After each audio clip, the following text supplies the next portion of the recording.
October 11ಕ್ಕೆ release ಆಗ್ತಾ ಇದೆ. ಎಲ್ರಿಗೂ ನಮಸ್ಕಾರ. ಮೀಡಿಯಾ ಇಲ್ಲ ಅಂದರೆ ನಾವೆಲ್ಲ ಇಲ್ಲ. ಖಂಡಿತ ನಿಮ್ಮ ಸಪೋರ್ಟ್ ಇರಬೇಕು.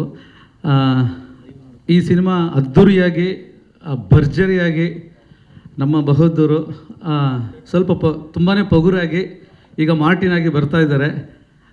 ತುಂಬ ಖುಷಿಯಾಗುತ್ತೆ. ಈ ಸಿನಿಮಾ ತುಂಬ ಸಕ್ಸಸ್ ಆಗಬೇಕಿದು. ಯಾಕಂದರೆ ನಮ್ಮ ಪ್ರೊಡ್ಯೂಸರ್ ಉದಯ್ ಮೆಹ್ತಾ ಅವರು ಭಾಳ ಶ್ರಮಪಟ್ಟು ಈ ಸಿನಿಮಾ ಮಾಡಿದ್ದಾರೆ. ಜೊತೆಗೆ ನಮ್ಮ ಹೀರೋ ತುಂಬ ಹಾರ್ಡ್ ವರ್ಕ್ ಮಾಡಿದ್ದಾರೆ ಈ ಸಿನಿಮಾದಲ್ಲಿ. ಈ ಸಿನಿಮಾದಲ್ಲಿ ಕ್ಯಾಮ್ರಾಮನ್ ತುಂಬ ವರ್ಕ್ ಇದೆ. ಈ ಸಿನಿಮಾದಲ್ಲಿ ಹಾರ್ಡ್ ಡೈರೆಕ್ಟರ್ ಆಗಿರ್ಬೋದು, ಎಲ್ಲರೂ ಈ ಸಿನಿಮಾದಲ್ಲಿ ತುಂಬ ಹಾರ್ಡ್ ವರ್ಕ್ ಮಾಡಿದ್ದೀವಿ. 11ಕ್ಕೆ ಬರ್ತಾ ಇದೆ, ಎಲ್ಲರೂ ನೋಡಿ.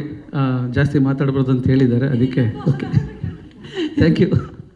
ಸ್ವಾದಿಷ್ಟತೆಯ ಸ್ವಾದ, ತಾಜಾತನದ ಆಹ್ಲಾದ, ಉತ್ತಮ ಆರೋಗ್ಯ ಮತ್ತು ಹೆಚ್ಚಿನ ರೋಗ ನಿರೋಧಕ ಶಕ್ತಿಯ ವೃದ್ಧಿಗೆ ಈಗ ನಿಮಗೆ ಸಿಗುತ್ತಿದೆ ಉತ್ತಮ ಗುಣಮಟ್ಟದ ಪೌಷ್ಟಿಕಾಂಶ. Shri Vaidik millet health mix. ಇದು ಸಿರಿಧಾನ್ಯಗಳ ಸಂಪತ್ತು.